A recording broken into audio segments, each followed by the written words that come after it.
নমস্কার বন্ধুরা, গল্প শুরু করার আগে জানিয়ে রাখি, গল্পে কিছু নৃশংসতার বর্ণনা আছে যা আপনার মনকে প্রভাবিত করতে পারে। তাই দুর্বল হৃদয়ের ব্যক্তিরা গল্পটি শুনতে বিরত থাকুন। গল্পে গল্পে চ্যানেলে আজ আপনারা শুনবেন একটি সত্য ঘটনা অবলম্বনে ভৌতিক গল্প। গোপনীয়তার প্রয়োজনে এই গল্পে স্থান, কাল এবং নামও বদল করা হয়েছে। গল্পটা শেষ পর্যন্ত শুনবেন, আশা করি সকলের ভালো লাগবে। তার আগে বলে রাখি, চ্যানেলটা ভালো লাগলে অবশ্যই সাবস্ক্রাইব করতে ভুলবেন না। শুরু হচ্ছে আজকের সত্যি ঘটনা অবলম্বনে ইতিহাস নির্ভর ভৌতিক গল্প অভিশপ্ত অ্যাপার্টমেন্ট।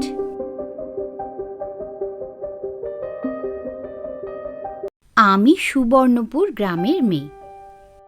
সুবর্ণপুর নামেই একটা গ্রাম। আসলে আদ্যন্তে এটি একটি মফস্বল এলাকা। আমাদের এলাকাতে একটি ফ্ল্যাট নির্মাণ হয়েছিল, মানে অ্যাপার্টমেন্ট। সেই অ্যাপার্টমেন্টটি ছিল 4 তলা, মানে টোটাল 3টে ফ্ল্যাট। নিচে আছে 3টে দোকান ঘর। অ্যাপার্টমেন্টটি বানিয়েছিল আমাদেরই এলাকার একজন ছোটখাটো মিস্ত্রি রফিক। রফিক এক জীবনে মিস্ত্রি হলেও পরবর্তীকালে টাকা পয়সা কিভাবে বানিয়ে সে প্রমোটার হয়েছিল কেউ তা জানে না। সে এরকম একাধিক অ্যাপার্টমেন্ট তৈরি করিয়েছিল, কিন্তু এই অ্যাপার্টমেন্টটা বানানোই ছিল তার জীবনের শেষ অ্যাপার্টমেন্ট বানানো। তারপর হঠাৎই সে অসুস্থ হয়ে মারা যায়। যে জমিতে এই অ্যাপার্টমেন্টটি সে বানিয়েছিল সেই জমিটা বহু বছর পরিত্যক্ত অবস্থায় পড়েছিল। কেউ সেটা নিয়ে মাথাও ঘামাতো না। এই অ্যাপার্টমেন্টের আশেপাশে যদিও অনেক বাড়ি উঠেছে, কিন্তু এই জমির দিকে কেন জানি না কারোরই নজর পড়েনি। তো এইবার পালা এলো ফ্ল্যাট বিক্রির। ফ্ল্যাট কিনল অনেকেই, কিন্তু সকলেরই অভিযোগ ফ্ল্যাটে তারা থাকতে পারে না। কিন্তু কেন পারে না সেটাও আর কেউ সঠিকভাবে ব্যাখ্যা করতে পারে না। এরপর একজন মহিলা, যিনি এক জীবনে পুলিশের বড় কর্তা ছিলেন এবং ওনার বাড়িও যদিও ছিল সুবর্ণপুরেরই অন্য এক স্থানে, তার কানে এই খবর যেতেই উনি ওই অ্যাপার্টমেন্টের দোতলার ফ্ল্যাটটি কিনলেন। তারপর তিনি সেই ফ্ল্যাটেই এক রাত কাটাতে গেলেন নিজের ল্যাব্রাডর কুকুরকে সঙ্গে নিয়ে।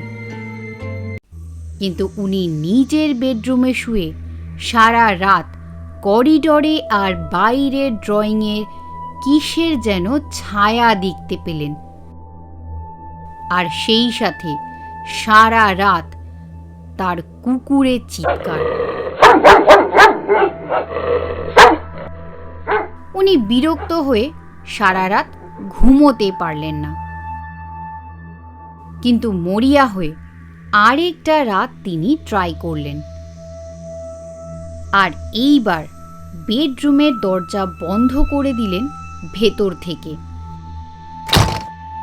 কিন্তু তাতেও শান্তি নেই। কুকুর তাও চিৎকার করেই চলেছে এবং ঘরের ভেতর থেকেই, তাও সারা রাত ধরে। এবং সেই সাথে উনি করিডরে কিছু একটা জিনিসের উপস্থিতিও অনুভব করতে পারছিলেন। উনিও এইবার বিশ্বাস করলেন যে ফ্ল্যাটে অস্বাভাবিক কিছু একটা নিশ্চয়ই আছে। অবশেষে সেই ফ্ল্যাটের বাকি বাসিন্দাদের মতোই উনিও ফিরে গেলেন। এর পরের ঘটনা বেশ ভয়াবহ। ওই অ্যাপার্টমেন্টের নিচের একটি দোকান কিনল সুবর্ণপুরের পাশের গ্রাম অনন্তপুর নিবাসী বাবা এবং ছেলে। তারা ঠিক করলেন তারা সেখানে কাপড়ের দোকান দেবেন। সেই মতো বাবা বললেন, তুই বাড়ি চলে যা আজ রাতে, আমি রাতে দোকান ঘরটা গুছিয়ে রাখবো, তারপর এখানেই না হয় ঘুমিয়ে পড়ব। ছেলেও তাই করল। পরের দিন ছেলে এসে দেখে তাদের দোকানের শাটার ভেতর থেকে বন্ধ। আশেপাশের লোক জড়ো করে অনেক কসরত করে শাটার খুলে যখন সে ভেতরে প্রবেশ করল, দেখল তার বাবা যেন ভয়ে অথবা আতঙ্কে বিস্ফারিত চোখ মেলে দোকান ঘরের মেঝেতে পড়ে রয়েছে এবং তার সারা শরীর শক্ত হয়ে গেছে। হাসপাতালে নিয়ে যাওয়া হলে জানানো হয় মৃত্যু হয়েছে হার্ট অ্যাটাকে। পুরো সুবর্ণপুরেই বেশ ভয়ের আবহ তৈরি হয়ে গিয়েছে ততদিনে। সেই ফ্ল্যাটের পাশে থাকা বাড়ি ঘর তাদের ওই ফ্ল্যাটের দিকে থাকা জানালা দরজা ভরাট করে দেওয়াল তুলে দিতে থাকল। সেই সাথে বড় বড় পুরোহিত ডেকে এনে পুজো অর্চনা শুরু করে দিল। এই অ্যাপার্টমেন্টটি যেই এলাকায় ছিল সেটি ছিল একটি বাজার এলাকা, কিন্তু তবুও সেই অ্যাপার্টমেন্টের ধারে কাছে কেউ ভিড়ত না। এমন সময় পশ্চিমবঙ্গ বিজ্ঞান মঞ্চ এসেও হাজির হলো, কিন্তু তারাও মানুষের বিশ্বাসকে টলাতে পারল না। এইবার আসলো বর্ষাকাল। প্রতি বছর ডিভিসি জল ছাড়ায় নিচু এলাকা ডুবে যেত এবং সেখানকার বাসিন্দারা উঁচু জায়গায় উঠে আসত। এই বছরও তাই হলো। বর্ষা এবং বাঁধের জলের প্রকোপে নিজেদের বাড়ি ঘর ভেসে তারা এসে স্থানীয় স্কুলে আশ্রয় নিতে থাকল। এত জনস্রোত দেখে সুবর্ণপুর পৌরসভা থেকে নির্দেশ জারি করা হলো যে এত লোককে একসাথে স্কুলে জায়গা দেওয়া সম্ভব হচ্ছে না। তাই ওই পরিত্যক্ত অ্যাপার্টমেন্টের একটি তলা এবং ছাদে গিয়ে আশ্রয় নিক নিচু এলাকার কিছু বাসিন্দা। সেই মতো নিচু এলাকার কিছু বাসিন্দা আশ্রয় নিতে গেল সেই অ্যাপার্টমেন্টেরই 3 তলায় এবং ছাদে। কিন্তু রফিক মিস্ত্রির বানানো সেই অ্যাপার্টমেন্টের কোথাওই যে শান্তি ছিল না। মাঝরাতে 3 তলা থেকে কয়েকজন উঠে এলো ছাদে, আর এসেই অভিযোগ করতে শুরু করলো কেন ছাদে থাকা ব্যক্তিরা ছাদের ওপর লাফঝাপ দিচ্ছে অথবা ভারী কিছু টানাটানি করছে। ছাদের বাসিন্দারা এই কথায় ভীষণই অবাক হলো, কারণ তারা তো সকলে ঘুমোচ্ছিল। ভারী জিনিস তারা পাবে কোথায়? এইবার 3 তলার বাসিন্দারা নিচে নেমে যেতেই ছাদের বাসিন্দারা অভিযোগ শুরু করলো পাশের বাড়ির ছাদ থেকে কেউ তাদের দিকে যেন ঢিল ছুঁড়ছে। এদিকে পাশের বাড়ির ছাদ বেশ কিছুটা দূরে এবং সেই ছাদে কাউকেই অত রাতে দেখা যায়নি। এর সাথে অদ্ভুত কটু গন্ধে সারা রাত তারা ঘুমোতে পারল না। তারাও দলে দলে সেখান থেকে পালাতে শুরু করলো। ওই অ্যাপার্টমেন্টের পেছনের দিকে ছিল রায়পাড়া। রায়পাড়াতে বাড়ি ছিল সৌমেনের। প্রসঙ্গত বলে রাখি, সৌমেন আমার বাল্য বন্ধু। আমরা একই স্কুলে পড়তাম এবং নিম্নোক্ত বর্ণনা তার থেকেই শোনা। সৌমেন একদিন মাঝরাতে ঘুম থেকে উঠল।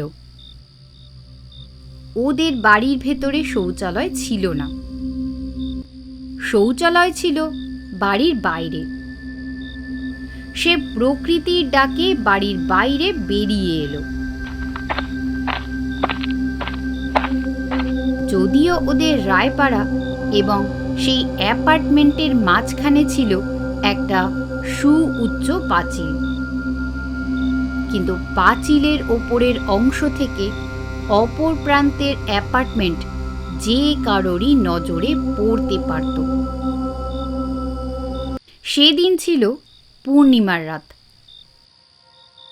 সৌমেন বাইরে বেরিয়ে খেয়াল করল সেই অ্যাপার্টমেন্টের মধ্যে সেদিন কি যেন একটা আলাদা রয়েছে। সে দেখল একটা সাদা রঙের কাপড় সেই ফ্ল্যাটের পেছনের দরজার কাছে উড়ছে, কিন্তু কাপড়টা কোথায় আটকে আছে সেটা সে ঠিক বুঝল না।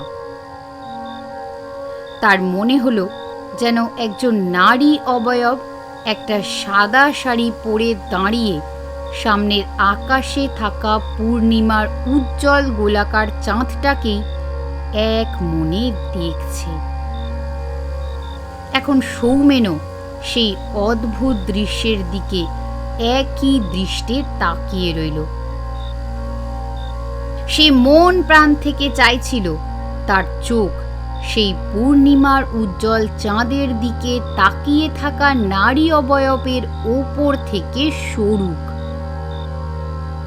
কিন্তু সে যেন কিছুতেই নিজের চোখকে সরাতে পারছিল না। তার বুকের ভেতরের উত্তেজনা তখন তীব্র থেকে তীব্রতর হচ্ছিল।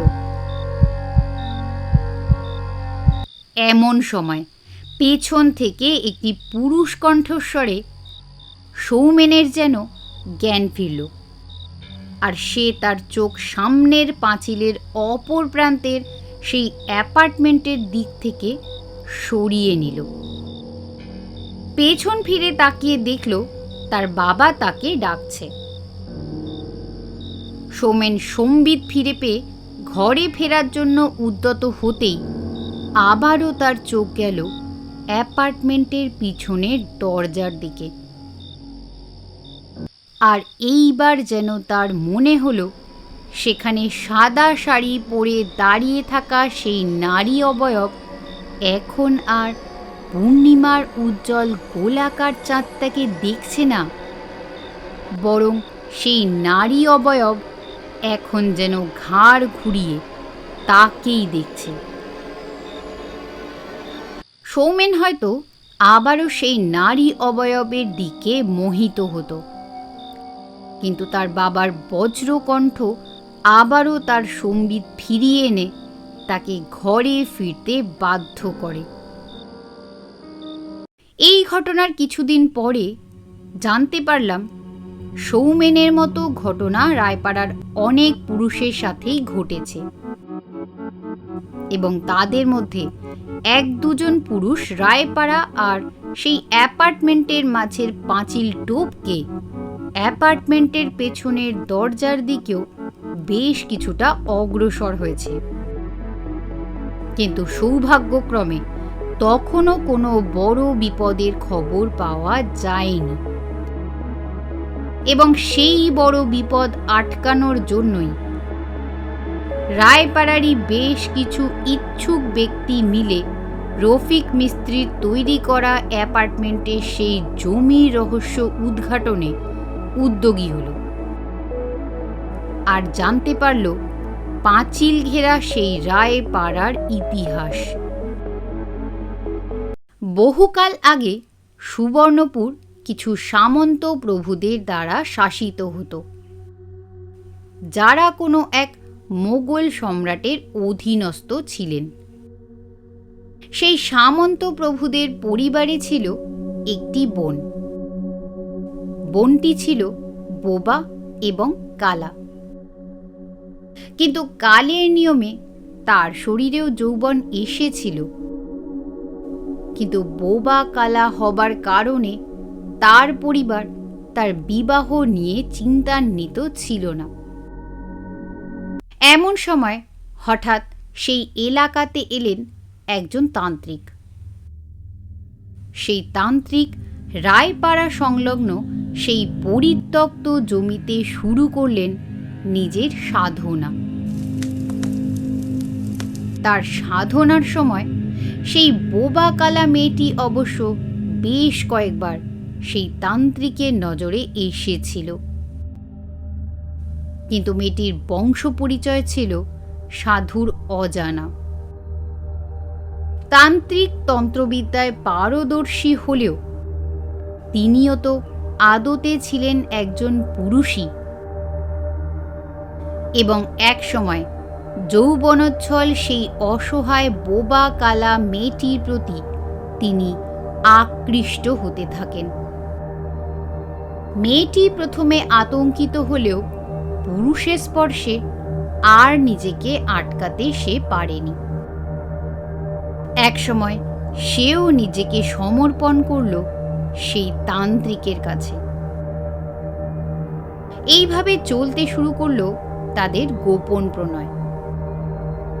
কিন্তু এইভাবে চলতে চলতে একসময় মেয়েটি অন্তঃসত্ত্বা হয়ে পড়ল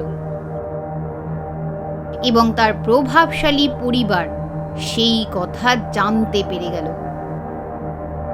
অবিবাহিতা মেয়ে অন্তঃসত্ত্বা হয়ে পড়েছে, পরিবারের মুখে কলঙ্ক লেপেছে, তাই এর একটা বিহিত হওয়া প্রয়োজন। তাদের বংশের সাথে এই ঘৃণ্য কাজ যে করেছে তাকে তো শাস্তি পেতেই হবে।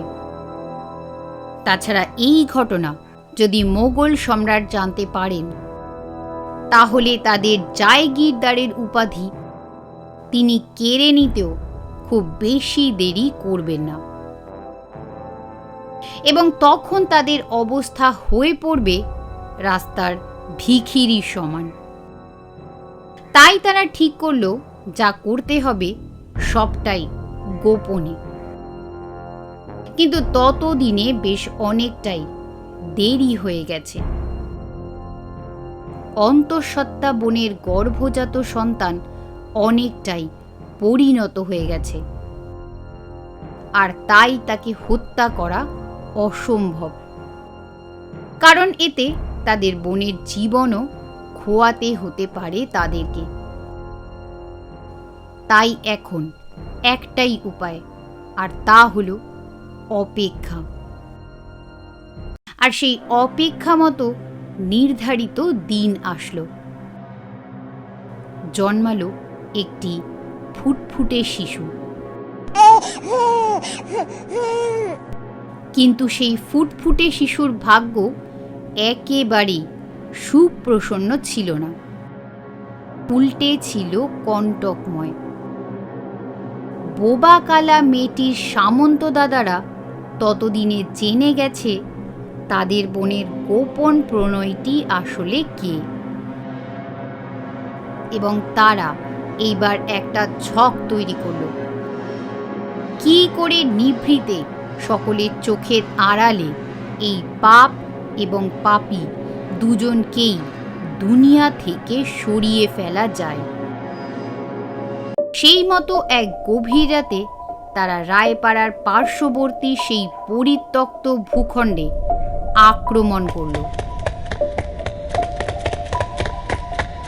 আর সেখানকার পর্ণকুটির থেকে টেনে হিঁচড়ে বের করে আনলো সেই তান্ত্রিককে। তিনি যদিও তার নিজের ঔরসজাত সন্তানের কথা তখনও জানতেন না, কিন্তু এইবার তার চোখের সামনে মেলে ধরা হলো সেই সদ্যজাত সন্তানটিকে।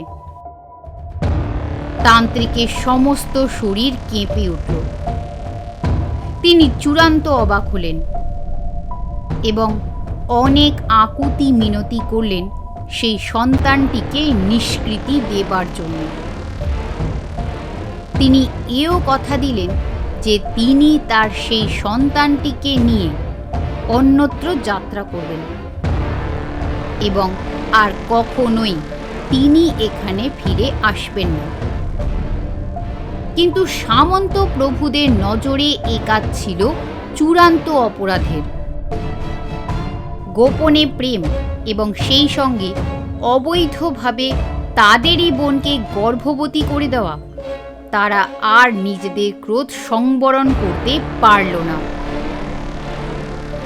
মোগল সম্রাটের কাছে খবর পৌঁছানোর আগেই তারা সেই তান্ত্রিকের চোখের সামনে তার সেই সদ্যজাত পুত্র সন্তানটির গলায় তরোয়ালের এক ধারালো কোপ বসালো। ফিনকি দিয়ে রক্ত এসে ছিটল তান্ত্রিকের চোখে মুখে। তান্ত্রিক সহ্য করতে পারল না এবং তীব্র ক্রোধে তিনি মন্ত্রোচ্চারণ শুরু করলেন। সেই মন্ত্র ছিল এই বংশের ধ্বংস হবার মন্ত্র। সামন্ত প্রভুরাও নিজেদের ক্রোধকে আটকাতে পারল না। তাদের বংশকে ধ্বংস করবে কে? না এই সামান্য তান্ত্রিক? তারা তখনই সেই একই তরোয়ালের ধারালো কোপ বসালো সেই তান্ত্রিকের গ্রীবা বরাবর। তান্ত্রিকের সমগ্র শরীর থরথরিয়ে কেঁপে উঠল।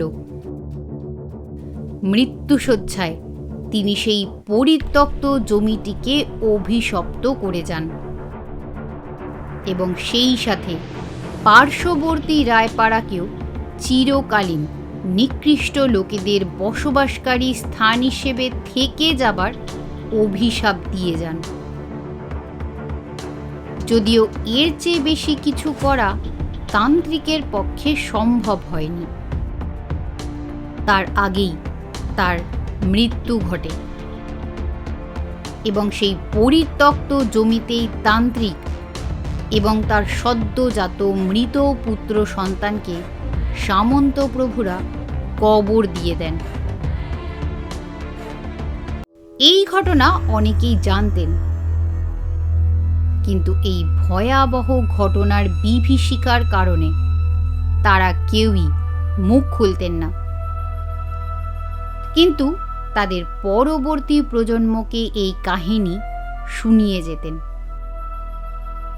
কালের নিয়মে আধুনিক যুগ আসে, কিন্তু তান্ত্রিকের সেই অভিশাপ আজও ঘুচেনি।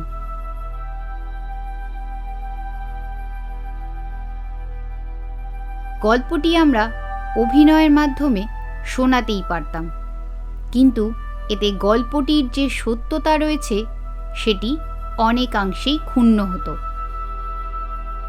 গল্পটা কেমন লাগলো নিচে কমেন্ট বক্সে জানাতে ভুলবেন না। সকলে ভালো থাকবেন। নমস্কার।